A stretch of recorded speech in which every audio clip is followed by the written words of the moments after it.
जय हिंद दोस्तों, Sandeep tricky math special YouTube channel में आप सभी का स्वागत है। बिहार पुलिस न्यू भर्ती 2023 इस पे नेक्स्ट वैकेंसी आने वाला है 21,391। इसके लिए न्यू प्रैक्टिस सेट स्टार्ट किए हैं। प्रैक्टिस सेट नंबर ये 5 है। इससे पहले प्रैक्टिस सेट नंबर 1 से लेकर 4 तक नहीं देखे होंगे तो इसके लिए प्लेलिस्ट बना दी है, वहाँ से आकर आप सारी वीडियो एक एक करके देख सकते हैं। वीडियो स्टार्ट करते हैं और चलते हैं हम प्रश्न की तरफ।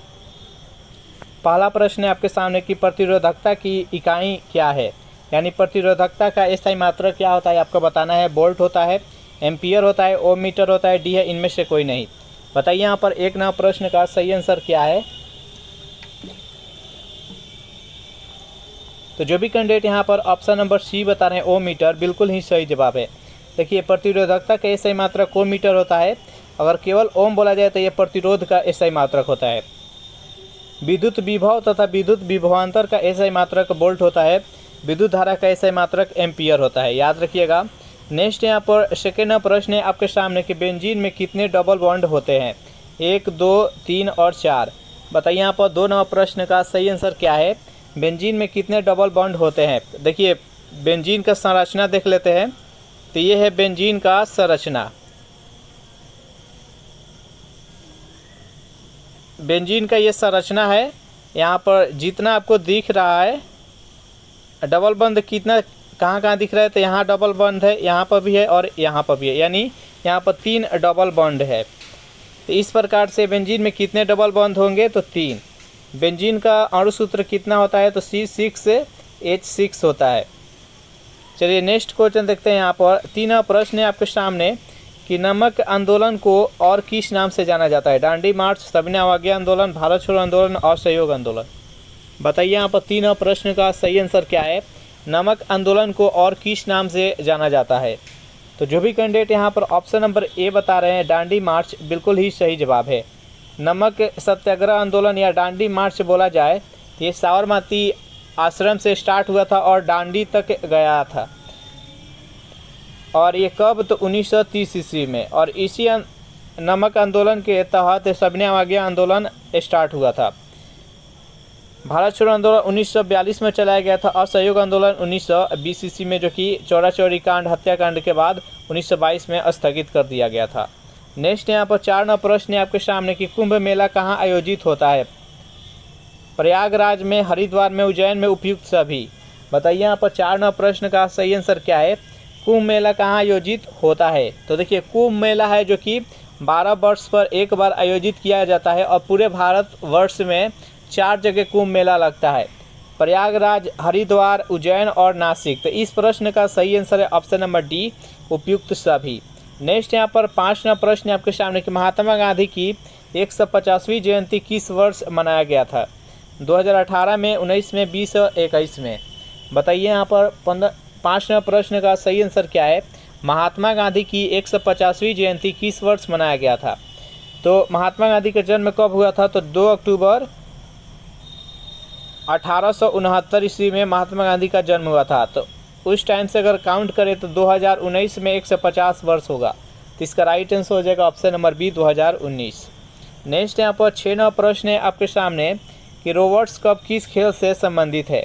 फुटबॉल से, हॉकी से, मुक्केबाजी से और तीरंदाजी से। बताइए यहाँ पर 6 नंबर प्रश्न का सही आंसर क्या है।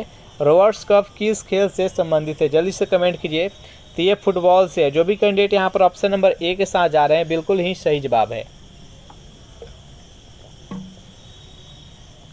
नेक्स्ट यहाँ पर 7 नंबर प्रश्न है आपके सामने कि कोशिका की ऊर्जा इकाई क्या है। ATP, STP, NTP और CTP। बताइए यहाँ पर 7 नंबर प्रश्न का सही आंसर क्या है। कोशिका की ऊर्जा इकाई क्या है। तो जो भी कैंडिडेट यहाँ पर ऑप्शन नंबर ए बता रहे हैं ATP, बिल्कुल ही सही जवाब है। तो ये कोशिका का ऊर्जा गृह किसे कहा जाता है, तो माइटोकॉन्ड्रिया का। और उसी में जो ऊर्जा रहता है वो ATP के रूप में होता है। इस प्रश्न का राइट आंसर है ऑप्शन नंबर ए। नेक्स्ट यहाँ पर 8 नंबर प्रश्न है आपके सामने। अल्पसंख्यक अधिकार दिवस कब मनाया जाता है। 14 दिसंबर को, 3 नवंबर को, 11 दिसंबर को, 18 दिसंबर को। बताइए यहाँ पर 8 नंबर प्रश्न का सही आंसर क्या है। अल्पसंख्यक अधिकार दिवस कब मनाया जाता है, तो ये 18 दिसंबर को मनाया जाता है। जो भी कैंडिडेट यहाँ पर ऑप्शन नंबर डी बता रहे हैं 18 दिसंबर, बिल्कुल ही सही जवाब है। सेशन आप लोग को अच्छा लग रहा है तो वीडियो को लाइक कर दे, अपने दोस्तों के पास शेयर कर दे। और जितने भी कैंडिडेट अभी तक इस चैनल को सब्सक्राइब नहीं किए होंगे तो चैनल को प्लीज़ सब्सक्राइब कर लीजिए। 9वां प्रश्न है आपके सामने कि आवर्त सारणी में सबसे ज़्यादा विद्युत ऋणात्मक तत्व कौन सा है? क्लोरीन, फ्लोरीन, हीलियम और मैग्नीशियम। बताइए यहाँ पर 9वां प्रश्न का सही आंसर क्या है? आवर्त सारणी में सबसे ज़्यादा विद्युत ऋणात्मक तत्व कौन सा है? तो फ्लोरीन है। जो भी कैंडिडेट यहाँ पर ऑप्शन नंबर बी बता रहे हैं बिल्कुल सही जवाब है। सर्वप्रथम आवर्त सारणी का निर्माण किसने किया था? तो मेंडलीव के द्वारा आवर्त सारणी का निर्माण किया गया था, जो कि परमाणु द्रव्यमान पर आधारित था, जो कि असफल हो गया था। उसके बाद मोस्ले के द्वारा आवर्त सारणी का निर्माण किया गया, जिसे आधुनिक आवर्त सारणी कहते हैं, और वे परमाणु संख्या पर आधारित है। आधुनिक आवर्त सारणी में टोटल तत्वों की संख्या कितना है? तो 118 है। इसमें से नेचुरल तत्व कितना है? तो 94 को नेचुरल इसमें तत्व है, याद रखिएगा। नेक्स्ट यहाँ पर 10वां प्रश्न है आपके सामने कि ऋग्वेद में कुल कितने सूक्त होते हैं? 10 से 20, 10 से 24, 28 और 20 से 26। बताइए यहाँ पर 10वां प्रश्न का सही आंसर क्या है? ऋग्वेद में कुल कितने सूक्त होते हैं? तो ऋग्वेद में टोटल 10 से 28 सूक्त है, तो इसका राइट आंसर है ऑप्शन नंबर सी। सबसे पुराना वेद कौन सा है? तो ऋग्वेद है। नेक्स्ट यहाँ पर 11वां प्रश्न है आपके सामने कि रात में पेड़ कौन सी गैस छोड़ती है? Oxygen, carbon dioxide, carbon monoxide और डी है इनमें से कोई नहीं। बताइए यहाँ पर 11वां प्रश्न का सही आंसर क्या है? रात में पेड़ कौन सी गैस छोड़ती है? तो रात में जो पेड़ पौधे होते हैं वह कार्बन डाइऑक्साइड छोड़ते हैं, इसलिए बोला जाता है कि रात के समय पेड़ के नीचे नहीं सोया जाता है। चलिए नेक्स्ट यहाँ पर 12वां प्रश्न है आपके सामने कि देश का पहला AI तथा रोबोटिक टेक्नोलॉजी पार्क कहाँ लॉन्च किया गया? बेंगलुरु में, अहमदाबाद में, सूरत में और मुंबई में। बताइए यहाँ पर 12वां प्रश्न का सही आंसर क्या है? देश का पहला AI और रोबोटिक टेक्नोलॉजी पार्क कहाँ लॉन्च किया गया? तो ये बेंगलुरु में। जो भी कैंडिडेट यहाँ पर ऑप्शन नंबर ए बता रहे हैं बिल्कुल ही सही जवाब है। चलिए नेक्स्ट यहाँ पर 13वां प्रश्न है आपके सामने कि न्यूलैंड्स का अष्टक नियम किस तत्व तक लागू होता है?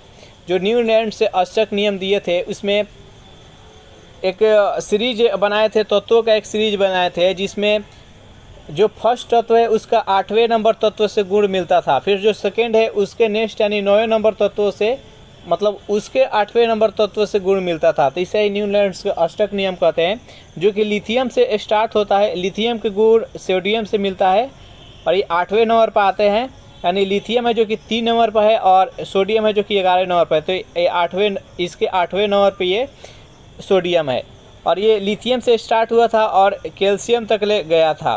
तो इसका राइट आंसर है ऑप्शन नंबर है, यानी कैल्शियम इसके लास्ट तत्व था। चलिए नेक्स्ट क्वेश्चन देखते हैं।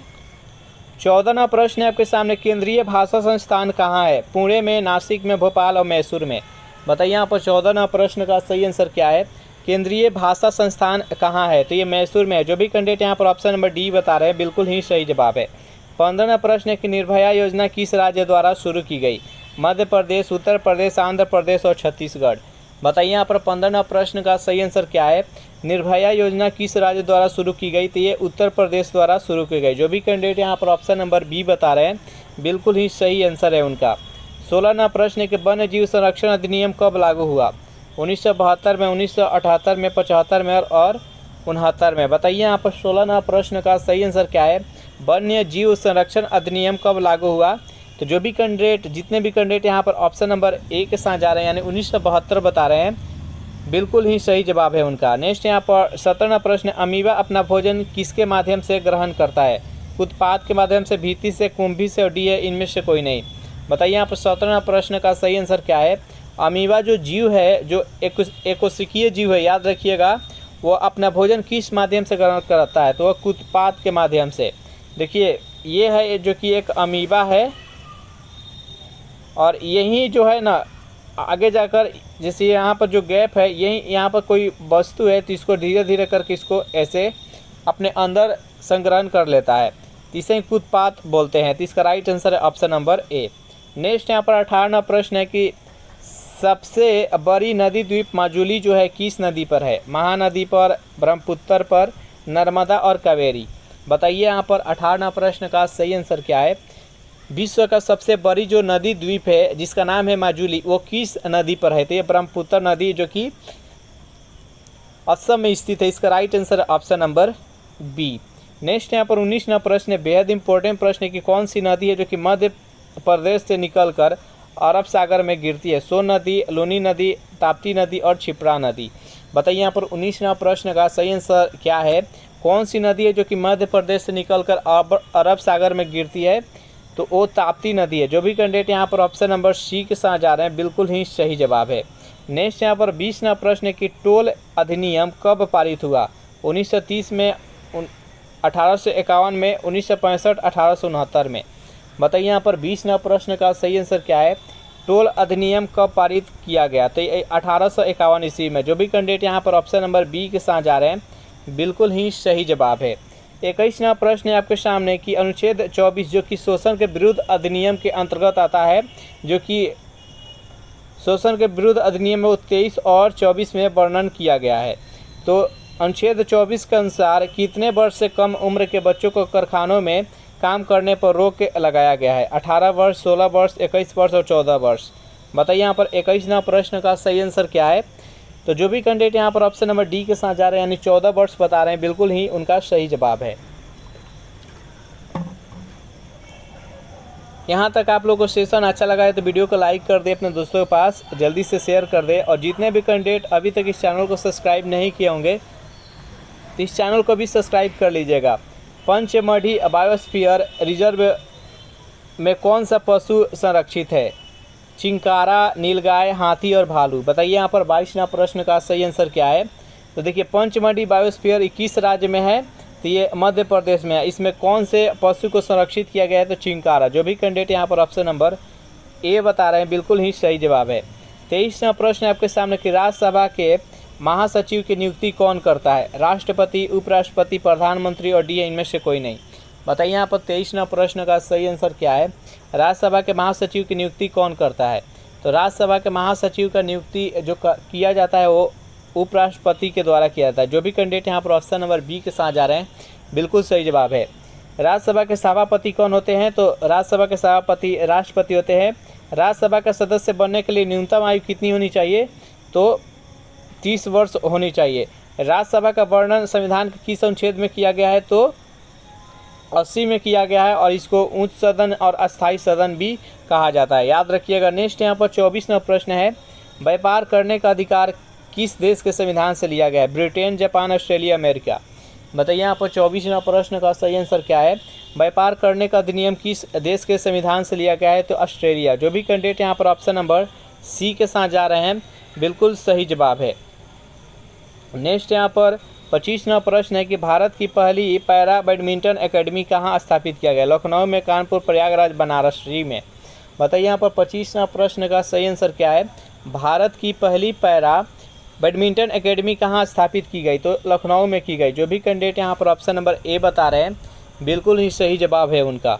चलिए नेक्स्ट यहाँ पर 26वां प्रश्न देख लेते हैं। प्रश्न है आपके सामने, भेल जो कि एक महारत्ना कंपनी है की स्थापना किस वर्ष हुई?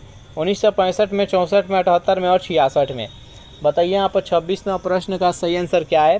भेल की स्थापना किस वर्ष हुई? तो ये 1964 में हुआ। जो भी कैंडिडेट यहाँ पर ऑप्शन नंबर बी बता रहे हैं बिल्कुल ही सही जवाब है। 27वां प्रश्न है आपके सामने कि खेलों में डोपिंग को रोकने के लिए कौन सी संस्था काम करती है? ऑप्शन नंबर ए है नाडा, बी है वाडा, सी है फेडा और डी है फेमा। बताइए यहाँ पर 27वां प्रश्न का सही आंसर क्या है? खेलों में डोपिंग को रोकने के लिए कौन सी संस्था काम करती है? तो वाडा काम करती है। जो भी कैंडिडेट यहाँ पर ऑप्शन नंबर बी बता रहे हैं बिल्कुल ही सही जवाब है। 28वां प्रश्न है, बिल्कुल ही इम्पोर्टेंट प्रश्न है कि सरदार सरोवर बांध किस नदी पर है? नर्मदा नदी, ताप्ती नदी, कावेरी और गंगा। बताइए यहाँ पर 28वां प्रश्न का सही आंसर क्या है? सरदार सरोवर बांध किस नदी पर है? तो ये नर्मदा नदी पर है और ये गुजरात में स्थित है ये सरदार सरोवर बांध, याद रखिएगा। नर्मदा नदी को गुजरात का जीवन रेखा कहा जाता है और नर्मदा नदी पर एक जलप्रपात है जिसका नाम है धुआंधार जलप्रपात, जो कि मध्य प्रदेश के जबलपुर जिला में स्थित है, याद रखिएगा। 29वां प्रश्न आपके सामने, किस राज्य सरकार ने पूरे राज्य में छत पर वर्षा जल संचय अनिवार्य कर दिया है? तेलंगाना, केरल, तमिलनाडु, हरियाणा। बताइए यहाँ पर 29वां प्रश्न का सही आंसर क्या है? ये तमिलनाडु सरकार द्वारा। जो भी कैंडिडेट यहाँ पर ऑप्शन नंबर सी के साथ जा रहे हैं बिल्कुल ही सही जवाब है। 30वां प्रश्न है, अर्जुन की छाल किस बीमारी के उपचार में काम आती है? टीबी, कुष्ठ रोग, हृदय रोग और टाइफाइड। बताइए यहाँ पर 30वां प्रश्न का सही आंसर क्या है? अर्जुन की छाल किस बीमारी के उपचार में काम आती है? तो हृदय रोग। जो भी कैंडिडेट यहाँ पर ऑप्शन नंबर सी के साथ जा रहे हैं बिल्कुल ही सही जवाब है। 31वां प्रश्न है, उपभोक्ता संरक्षण अधिनियम किस वर्ष लागू किया गया था? 1980 में, 1985 में, 1988 या 1986।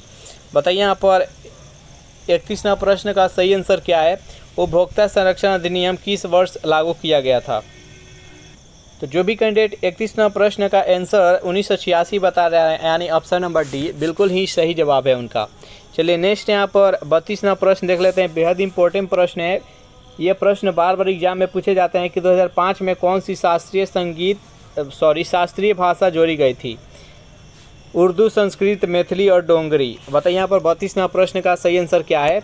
2005 में कौन सी शास्त्रीय भाषा जोड़ी गई थी?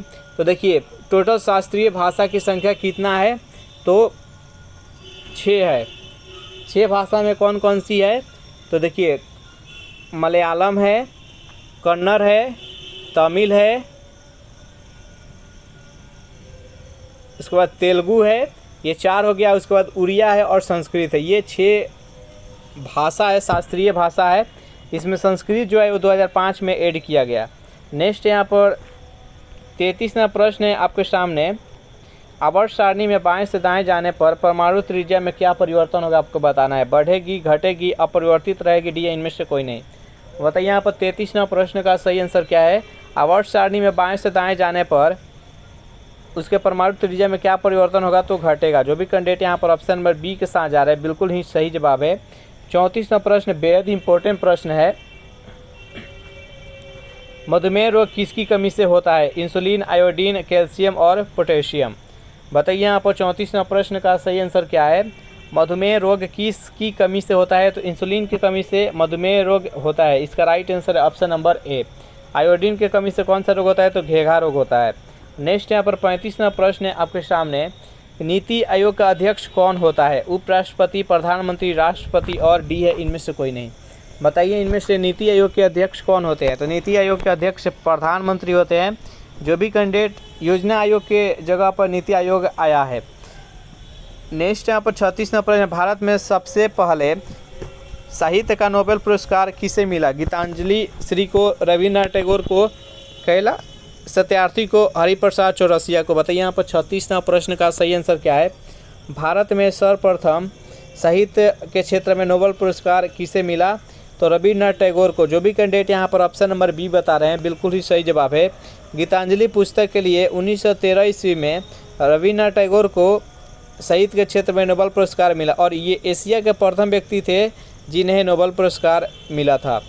37वां प्रश्न है आपके सामने। लोक नियोजन के विषय में अवसर की समता किस अनुच्छेद में वर्णन है? अनुच्छेद 16 में, 14 में, 18 में और 21 में। बताइए यहाँ पर 37वां प्रश्न का सही आंसर क्या है? तो 37वां प्रश्न का जो भी कैंडिडेट ऑप्शन नंबर ए बता रहे हैं अनुच्छेद 16 बिल्कुल ही सही जवाब है। नेक्स्ट यहाँ पर 38वां प्रश्न है आपके सामने। राष्ट्रीय महिला दिवस कब मनाया जाता है? 13 मार्च को, 13 फरवरी, 13 अप्रैल, 13 मई। बताइए यहाँ पर 38वां प्रश्न का सही आंसर क्या है?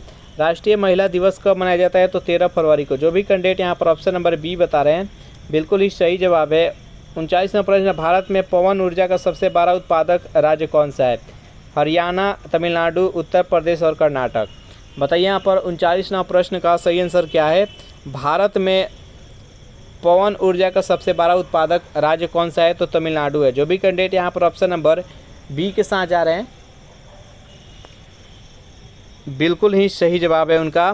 40वां प्रश्न आपके सामने। इंडियन ऑयल कॉरपोरेशन लिमिटेड की स्थापना कब हुई? 30 जून 1959, 30 जून 1960, 13 जून 1959, 13 जून 1960। बताइए यहाँ पर 40वां प्रश्न का सही आंसर क्या है? इंडियन ऑयल कॉरपोरेशन लिमिटेड की स्थापना कब हुई? तो 40वां प्रश्न का जो भी कैंडिडेट ऑप्शन नंबर ए बता रहे हैं 30 जून 1959 बिल्कुल ही सही जवाब है। तो इस प्रकार ये सेशन यहीं पर समाप्त हो रहा है। सेशन आप लोग को कैसा लगा ज़रूर कमेंट करके बताइएगा। सेशन आप लोग को अच्छा लगा हो तो वीडियो को लाइक कर दे, अपने दोस्तों के पास शेयर कर दे और जितने भी कैंडिडेट अभी तक इस चैनल को सब्सक्राइब नहीं किए होंगे तो इस चैनल को भी प्लीज़ सब्सक्राइब कर लीजिएगा। Thanks for watching this video. मिलते हैं नेक्स्ट वीडियो में।